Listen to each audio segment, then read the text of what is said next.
Good morning children's. हम हमारा geography का फर्स्ट चैप्टर पढ़ रहे थे, रिसोर्सेज इम्पोर्टेंट एंड यूजेस, इसके बारे में पढ़ रहे थे। अब हम वैल्यूज ऑफ रिसोर्सेज पढ़ेंगे।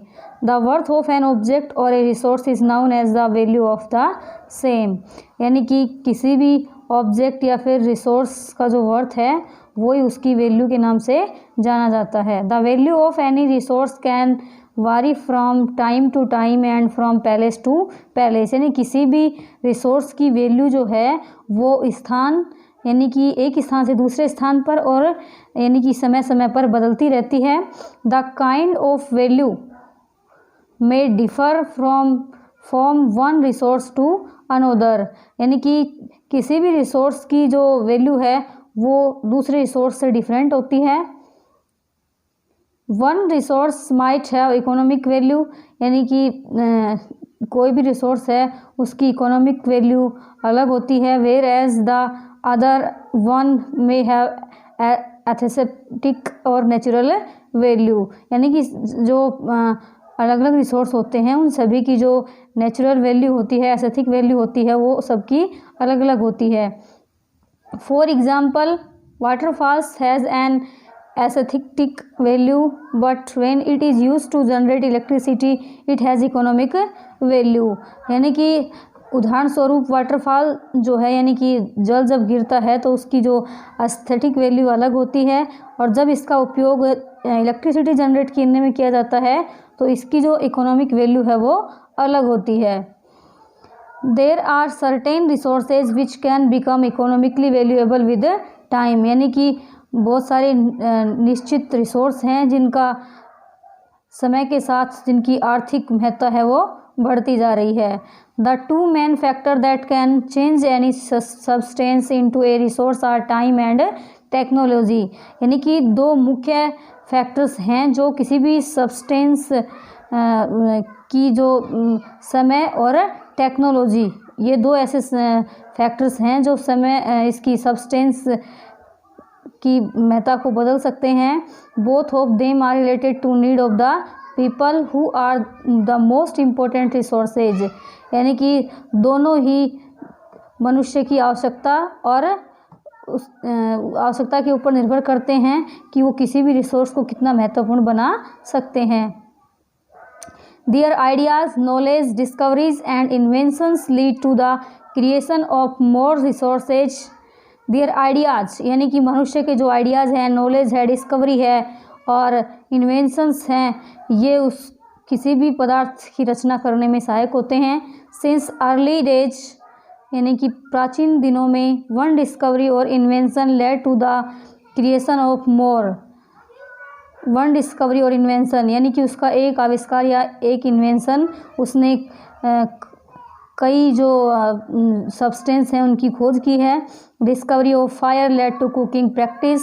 Invention of wheel resulted in development of modern means of transport, यानी कि एग्जांपल के लिए देखो, डिस्कवरी ऑफ फायर यानी कि उसने आग की खोज की, टू कुकिंग प्रैक्टिस यानी भोजन पकाने के अभ्यास के लिए। Invention of wheel resulted in development of modern means of transport, जैसे ही उसने पहिए का आविष्कार किया इसके परिणाम स्वरूप उसने जो मॉडर्न मीन्स ऑफ ट्रांसपोर्ट है इसका भी विकास हुआ। Hence the most important resource are the human beings who have ideas, knowledge and skill which has led to various discoveries and inventions. Hence the most important resources are, यानी कि यद्यपि जो मुख्य रिसोर्स हैं या महत्वपूर्ण रिसोर्सेज हैं जो मनुष्य के लिए, वो उसके आइडियाज़, नॉलेज और स्किल है जिसके माध्यम से उसने अनेक डिस्कवरीज की हैं और इन्वेंशंस किए हैं। अब हम टाइप्स ऑफ रिसोर्सेज इसके बारे में पढ़ेंगे।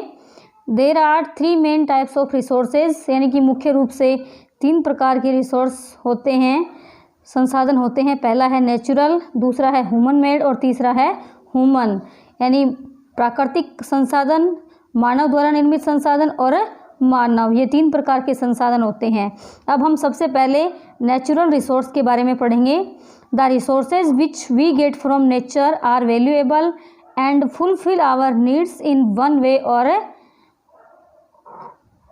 The other such as land, air and water are called natural resources। यानी कि ऐसे स्रोत या ऐसे संसाधन जो हमें प्रकृति के द्वारा प्राप्त होते हैं, जैसे कि गेट फ्रॉम द नेचर, प्रकृति के द्वारा प्राप्त होते हैं, जो वैल्यूएबल होते हैं, कीमती होते हैं और हमारी जो आवश्यकताएं होती हैं उनको पूरा करते हैं, जैसे कि लैंड है, एयर है, वाटर है, ये सब क्या है, प्राकृतिक संसाधन कहलाते हैं।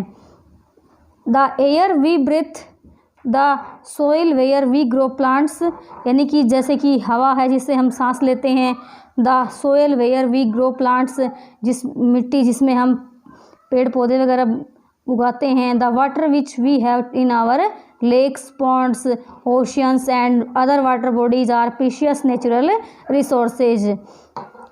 और जो लेक्स हैं जिनमें पानी होता है, तालाबों में, महासागरों में और अन्य जो भी जल स्रोत हैं जिनमें कीमती जल स्रोत, कीमती यानी कि जल संसाधन पाया जाता है, तो ये तीनों ही जो हैं वो नेचुरल रिसोर्सेज होते हैं, water, air and land.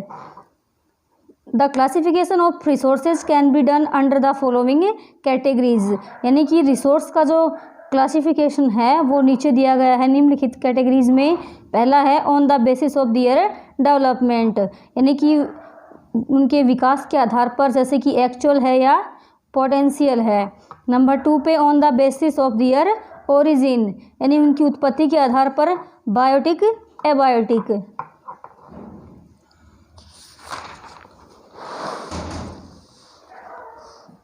On the basis of their renewability, renewable, non renewable. On the basis of their distribution, यानी वितरण के आधार पर, लोकलाइज्ड और यूबिक्विटीज। अब फर्स्ट पढ़ेंगे on the basis of their development, यानी कि उनके विकास के आधार पर, एक्चुअल रिसोर्सेज, यानी वास्तविक जो संसाधन हैं, the resources whose quantity is known are actual resources, यानी कि जिन संसाधनों की क्वांटिटी हमें पता होती है वो एक्चुअल रिसोर्सेज कहलाते हैं।